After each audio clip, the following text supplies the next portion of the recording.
ओम अज्ञानतिमिरान्धस्य ज्ञानाञ्जनशलाखया चक्षुरुन्मिलितं येन तस्मै श्रीगुरवे नमः। श्रीचैतन्यमनोभीष्टं स्थापितं येन भूतले स्वयं रूपकदा मह्यं ददाति स्वपदान्तिकं। वन्देऽहं श्रीगुरो श्रीयुतपदकमलं श्रीगुरून् वैष्णवांश्च श्रीरूपं साग्रजातं सहगणरघुनाथान्वितं तं सजीवं साद्वैतं सावधूतं परिजनसहितं कृष्णचैतन्यदेवं श्रीराधा कृष्णपदान् सहगणललिता श्रीविशाखान्वितांश्च। हे कृष्ण करुणा सिन्धो दीनबन्धो जगत्पते गोपेश गोपिकान्त श्रीराधाकान्त नमोऽस्तुते। तप्त काञ्चन गौरांगी श्रीराधे वृन्दावनेश्वरी वृषभानुसुते देवी प्रणमामि हरिप्रिय। जयतां सुरतौर्पङ्गो मम मन्दमतेर्गति मत्सर्वस्वपदाम्भोजौ राधा मदनमोहनम् दिव्याद् वृन्दारण्यकल्पद्रुमदौ श्रीमद् रत्नागारसिंहासनस्थौ श्रीमद् राधाशीलगोविन्ददेवौ प्रेष्ठालिभिसेव्यमानौ स्मरामि। श्रीमन् रासरसारम्भि वंशीवटतटस्थितः कर्षन् वेणुस्वनैर्गोपी गोपीनाथस्त्रियस्तु नः। तप्त काञ्चन गौरांगी श्रीराधे वृन्दावनेश्वरी वृषभानुसुते देवी प्रणमामि हरिप्रिय। नम ओं विष्णुपादाय कृष्णप्रेष्ठाय भूतले श्रीमते भक्तिवेदान्तस्वामिनिते नामिने। नमस्ते सरस्वती देवे गौरवाणी प्रचारिणे निर्विशेषशून्यवधि पाश्चात्य देशतारिणे। जय श्री कृष्ण चैतन्य प्रभु नित्यानंद श्री अद्वैत गदाधार श्रीवासादि गौर भक्तवृंद।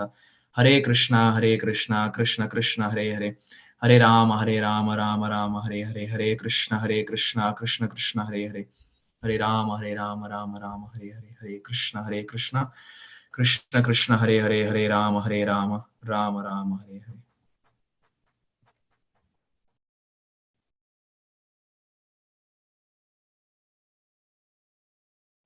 Hare Krishna.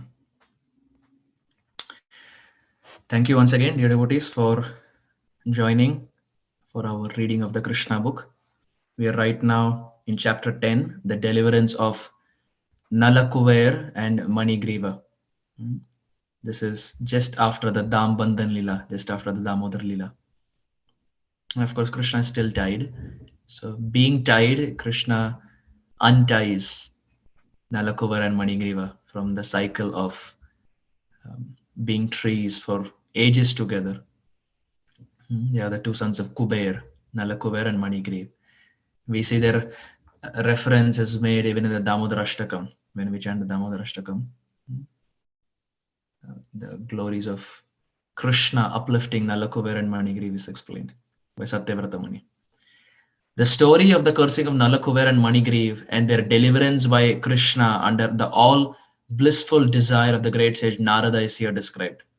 The two great demigods, Nalakuber and Manigriv, were sons of the treasurer of the demigods, Kuber, who was a great devotee of Lord Shiva. By the grace of Lord Shiva, Kubera's material opulences had no limit. As a rich man's son often becomes addicted to wine and women, so these two sons of Kuber were also addicted to wine and sex. Oftentimes we see that people in this world, they strive too hard to maintain themselves, whether it is money or house or car or whatever it is. And if someone is rich, they say, oh, this person is as rich as Kuber. But we see Kuber doesn't work for an IT company. He doesn't work in the corporate world, but he's still rich. How did Kuber become Kuber? It is by bhajan. It is by bhakti. He became the treasurer. He became so wealthy by bhakti, not by working for some IT company of this world. So it is very easy to understand the most richest person.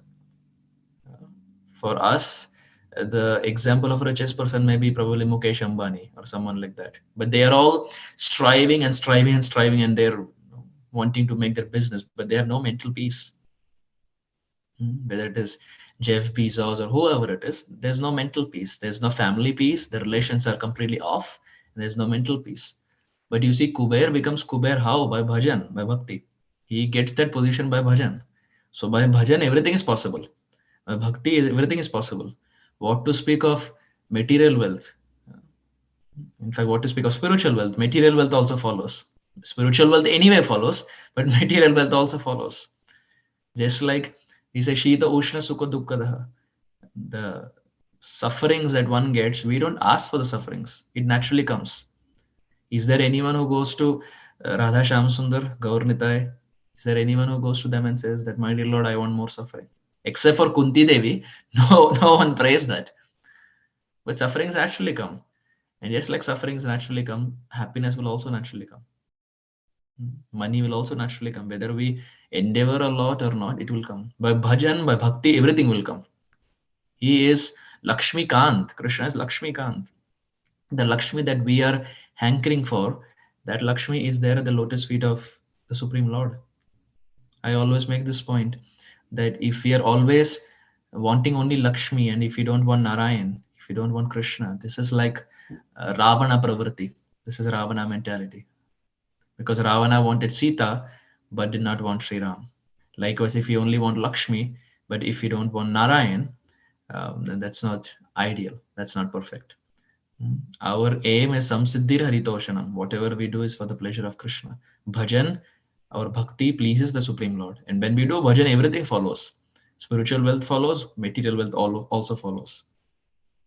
One sadhu in Vrindavan, he was in his class, he was saying that if someone does bhajan, one will get so much wealth. He was talking about material wealth. He will get so much wealth that he will tell the Lord, my dear Lord, enough. I don't want more wealth. Enough of giving me material wealth. Material wealth will follow. Because the reason I'm saying this is that is a very big binding force in this world. Wine, women, and money. These are big binding forces. But by bhajan, by bhakti, everything will follow. We have to simply have faith. Shraddha Shabde Vishwasa Kahe Sudrida Nishchay.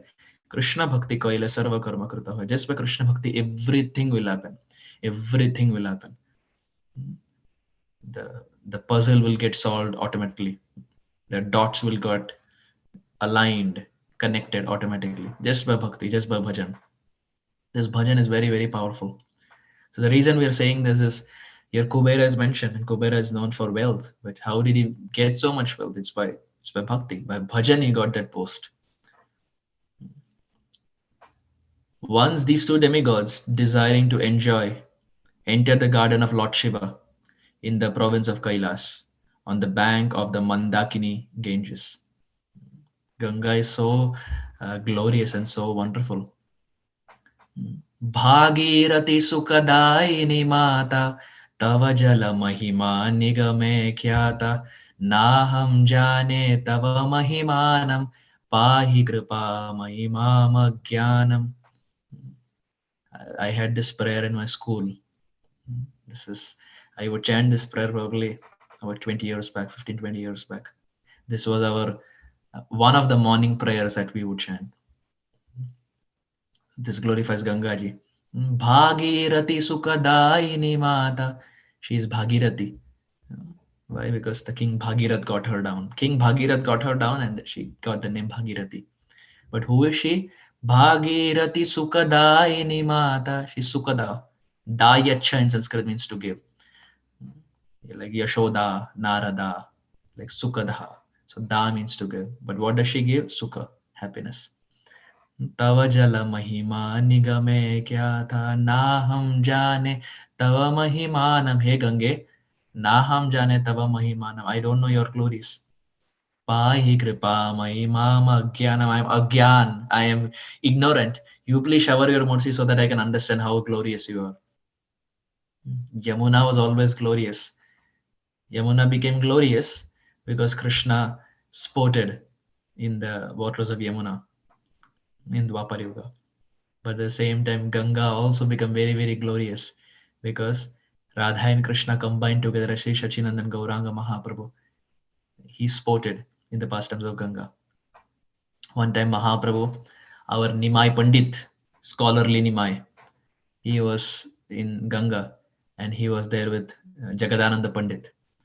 And Mahaprabhu would very affectionately call Jagadananda Pandit as Jagga.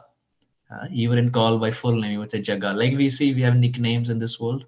Every person has a nickname. I don't say pet name because pet means normally it's used for animals. So for human beings, it's more of a nickname.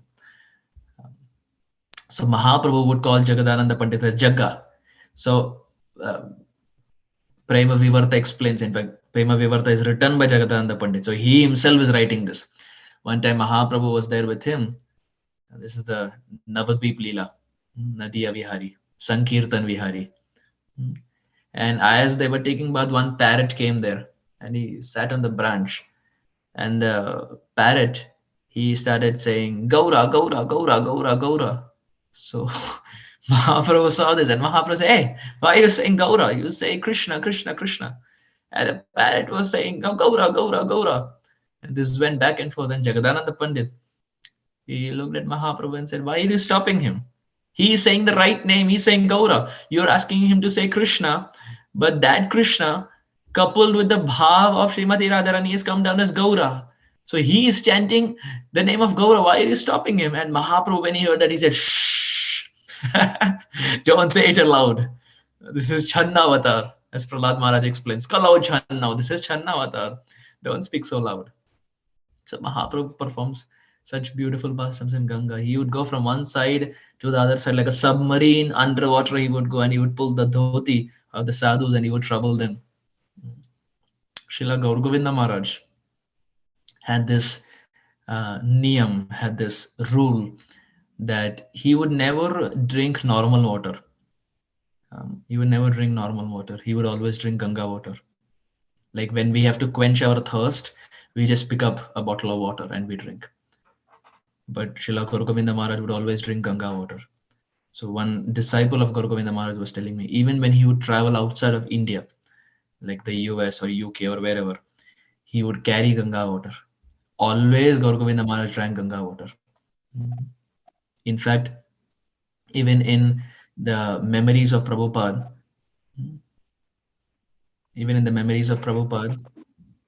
dear devotees, maybe we can mute the mic.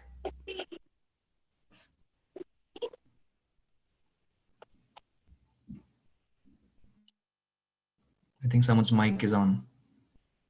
Yes.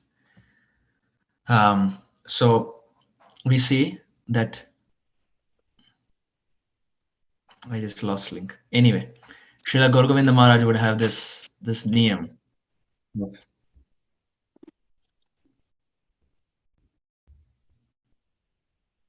He would have this habit of drinking Ganga water. There they drank much and engaged in hearing the sweet singing of the beautiful women who accompanied them in that garden of fragrant flowers. In an intoxicated condition, the two demigods entered the water of the Ganges, which was filled with lotus flowers. And there they began to enjoy the company of the young girls, exactly as a male elephant enjoys female elephants within the water. While they were thus enjoying themselves in the water, all of a sudden Narada, the great sage, happened to pass that way. Yes, now I remember. Here the word water is mentioned. So I was saying that Srila Prabhupada also, there's one Prabhupada disciple was saying that Prabhupada also was not a big fan of packaged drinking water. You see, in India you have Bisleri and Aquafina and etc. So it seems one time Prabhupada had come to a place and in the room they had kept packaged drinking water. And Prabhupada was not a big fan. So he asked them to take it back. And Prabhupada said, the best is always flowing water. Whatever flowing water that we get, that is best. Because that is never, that's never stored for a long time. In the case of a packaged drinking water, it's stored for a long time. So you don't know how many days it has been there with the shop owner. So Prabhupada always liked flowing water. So that's just a side point. We are making this point so that if we are inspired, we can follow these small things. He could understand that the demigods Nalakubera and Manigriva were too much intoxicated and could not even see that he was passing. The young girls, however, were not so much intoxicated as the demigods, and they at once became ashamed at being naked before the great sage Narada. They began to cover themselves with all haste. The two demigod sons of Kubera were so much intoxicated that they could not appreciate the presence of the sage Narada, and therefore they did not cover their bodies. On seeing the two demigods so degraded by intoxication, Narada decided their welfare, and therefore he exhibited his causeless mercy upon them by cursing them. Because the great sage was compassionate upon them, he wanted to finish their false enjoyment of intoxication and association with young girls and wanted them to see Lord Krishna face to face. He conceived of cursing them as follows. He said that the attraction for material enjoyment is due to an increased mode of passion. A person in the material world, when favored by the material opulences of riches, generally becomes addicted to three things: intoxication, sex, and gambling. Even Kunti Maharani explains that Janma Aishwarya Shruta Shri Edamana Madhapuman Naivar Hatya Vidatun Vai Tvam Akinchana Gochara. Kunti Maharani explains that if these things are there in high quantity, high level, way more than required, then it's very difficult for that person to take up bhakti. What are the things? Janma, high class birth. If someone is born in a very, very aristocratic birth, then there is so much head weight that they do not take up bhakti. Very seldom do we find anyone who's from a very, very aristocratic birth, but still takes up bhakti. In the present day, we find there's so many, in the younger generation, we find there's so many who are from the Brahmana, who are from the Brahmana, born in Brahmana families, but as age goes by, never take up bhakti, especially when they come to Paschatya Desh, when they come to America or come to any place outside of India. Naturally, all the rules and regulations and all the Brahminical culture that they followed, everything is gone for a toss. So Janma, high class birth, Aishwarya, Janma Aishwarya Shruta Shri, education, and beauty. Janma Aishwarya, birth, opulence, education, and beauty. Janma Aishwarya Shruta Shri Edamana Madhapuman. These four things, if they're there in high quantity, either all four collectively or even one, too much money or too much of high aristocratic birth or too much education. I have so many degrees. Well, I've studied from Stanford, I've studied from Harvard, I've studied from IIT Bombay or whatever. There's so much head weight. Edamana Madhapuman, it makes the mind go mad. Naivar Hatya Vidhatun Vai Tvam Akinchana Gochara. Kunti Maharani says, my dear Lord, Tvam Akinchana Gochara. Only someone who's Akinchan, Nishkinchan, someone who has completely given up everything and has no hope in this world. He has put his hand up and said, my dear Lord, you please protect me. You please protect me. Only someone like this can become the recipient of mercy. And only someone like this can actually follow the path of bhakti. Till the time we are holding on to different material things, yes, we are also performing bhakti, but we are not getting the ultimate fruit. And of course, this takes time. This takes years and this takes lifetimes for many to get to this realization that we don't want anything and we don't want anyone except Krishna.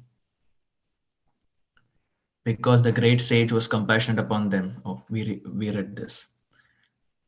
A person in the material world, when favored by the material opulence of riches, generally becomes addicted to three things: intoxication, sex, and gambling.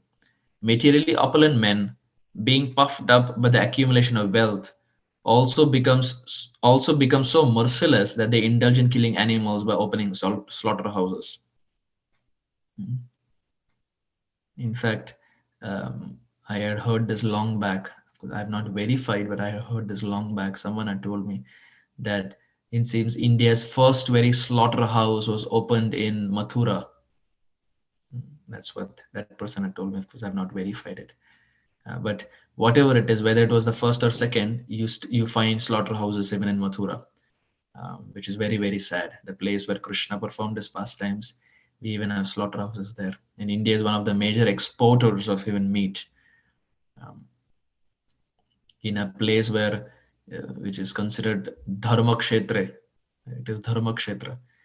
In that place, we find there are so many slaughterhouses and animals are mercilessly killed, just so that the tongue can be satisfied for about 10 minutes. For 10 minutes satisfaction of the jivha, the animals are cruelly and mercilessly killed. And they think that they themselves will never die. Such foolish persons, forgetting the laws of nature, become overly infatuated with the body. They forget that the material body, even though very much advanced in civilization, up to the position of the demigods, will finally turn into ashes or stool. A Brahma Bhuvana Loka Punaravartino Arjuna. My dear Arjuna, even if you become Brahma, you're again going to come down. This body that we're proud of, it's only a matter of time. It's going to be in 30, 40, 50 years, this body is going to go. The senses are not going to work, the hands are not going to move, the legs are not going to, we are not be able to walk, we cannot do parikramas, we cannot serve the deities, we cannot even chant the holy name if the fingers are not in a position to move, the eyes cannot see, the ears cannot hear. It's only a matter of time. Whatever pride we have that, oh, I'm very beautiful, I'm very wealthy, I'm very this, I'm very that, in a matter of few years and few decades can be taken away this way. Sometimes not even decades, one calamity, one accident, and gone, everything's taken away. So it's a good thing to remind ourselves that it just takes less than a minute for Krishna to crush us. It takes less than a minute for Krishna to crush our ego. So it is better that we become humble rather than asking him to make us humble. If he makes us humble, it's going to be very, very painful. Better we learn the lesson by seeing others that whatever Miss Universe and Miss World and Miss this and Miss that they are, in another 40, 50 years down the line, the body is going to become pathetic and no one is going to come around them. And about 100 years down the line, they're not even going to exist. And even the titles that they win, Miss World, every single year the Miss World changes. So it's not even eternal. Just imagine, like, you go through all the process of the competition and then you become whatever Miss World or Miss Universe or whatever. Then another 1 year, 2 years, 3 years, again there's a competition. Now it's someone else, which means now the world will start regarding Miss Universe as someone else, and you're gone. You're there in the background.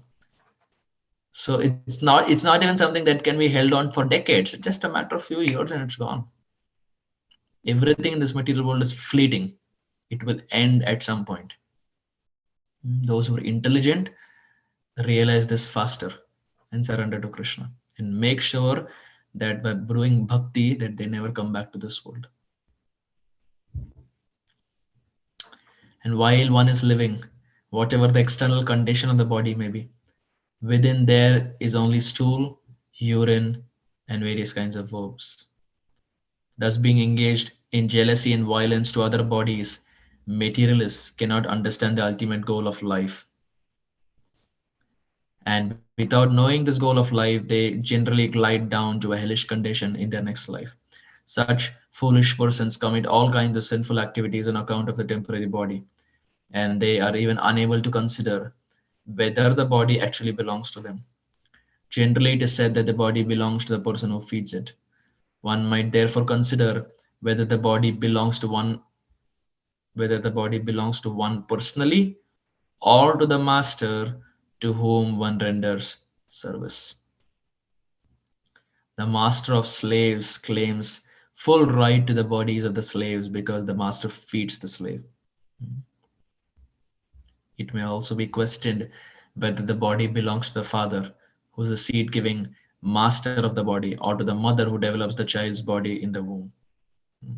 They're talking about the master here. I'm just remembering there's one very beautiful class that His Grace Radhesham Prabhu had served in glorification of his worshipable spiritual master, Param Pujya Bachela Radhanath Swami Maharaj. Very beautiful class, and it goes by the name The Master Who Tamed Me. The Master Who Tamed Me. I think it is multiple parts, and if you have not heard it, I highly encourage different pastimes of his interaction with Srila Radhanath Maharaj and various lessons that can be learned. The Master Who Tamed Me. So worth, whenever we have some time, worth spending some time and just going through it. Foolish persons are engaged in committing all sorts of sins due to the misconception of identifying the material body with the self. But one should be intelligent enough to understand to whom the body belongs. A foolish person indulges in killing animals to maintain the body, but he does not consider whether the body belongs to him or to his father or to the mother or maternal grandfather. Sometimes a father gives his daughter in charity to a person with the view of getting back the daughter's child as son. The body may also belong to a stronger man who forces it to work for him. Sometimes a slave's body is sold to a master, and from that day on, the body belongs to the master. And at the end of life, the body belongs to the fire, because the body is given to the fire and burned to ashes. Or the body is thrown into the street to be eaten by the dogs and vulture. You see how brutal and how difficult and how pathetic it is. The body doesn't belong to anyone. As Prabhupada here is explaining, sometimes it's sold to someone, sometimes it's burned to ashes because it belongs to fire, sometimes it's thrown on the streets to be eaten by dogs and vultures, sometimes given in charity. And these things we see, it's not something that happened in the 1800s. It's something that we still see. And in fact, now things have become more horrific. If we just look around, we realize things have become more horrific. And another 100 years down the line, it's going to get more horrific. So intelligence is we see around and realize that it is not fit for normal people. Srila Bhakti Siddhanta Saraswati Thakur would say, this material world is not fit for gentlemen. It's not meant for people like us, dear devotees. Our position is to be at the lotus feet of Radha and Krishna, blissfully serving them in the land of Vrindavan Dham with all of Krishna's associates like the Sakhas, like Maya and Nanda Baba, with Lalita, Vishakha, Rupa Manjari, Rati Manjari. That's where we belong. That's where our origin is. It's not here in this world. We are not here to win a popularity contest. We are not here to impress anyone. What people think, log kya kahenge, we are not interested in those things. Our goal is something else. We are not a part of this world. We belong to the lotus feet of Radha and Krishna. That is where we belong. That is our goal. And this body is meant to develop that love affair between the servant and the master. We are the servant and he is the master. And oftentimes when you see outside, people say, oh, why are you using this word servant? It sounds very, it sounds very condescending. Why are you using the word servant? Well, in reality, we see that when we do service in the temple, it's not the feeling of a servant. Yes, the word may be a servant, but it actually gives us so much joy. And it feels happy to serve Krishna.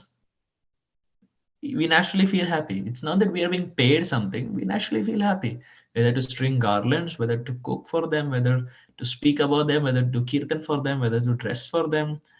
We naturally feel happy. It's not that we are getting paid. So it is that itself proves that it is the inherent intrinsic nature of the jiva to be with Krishna. Whenever he's there with Krishna, he's naturally happy. To be in this world making money. We are only making money just so that our days can pass by, but in reality, that doesn't give us happiness. We naturally have experienced. Every person has experienced this. The real happiness comes when we are there with devotees, because that's where the jiva belongs. That is where we actually belong. We don't belong in this world. We don't belong in this world. We are not meant to be part of this world. As Saraswati Thakur time and again would say, this world is not fit for gentlemen. We will just finish this paragraph and then we will end. Before committing all kinds of sins to maintain the body, one should understand to whom the body belongs. Ultimately, it is concluded that the body is a product of material nature, and at the end, it merges into material nature. Therefore, the conclusion should be that the body belongs to material nature. One should not wrongly think that the body belongs to him. To maintain a false position, why should one indulge in killing? Why should one kill innocent animals to maintain the body? Shri Krishna Book ki Jai. Srila Prabhupada ki Jai. Nitai Gaura Prem.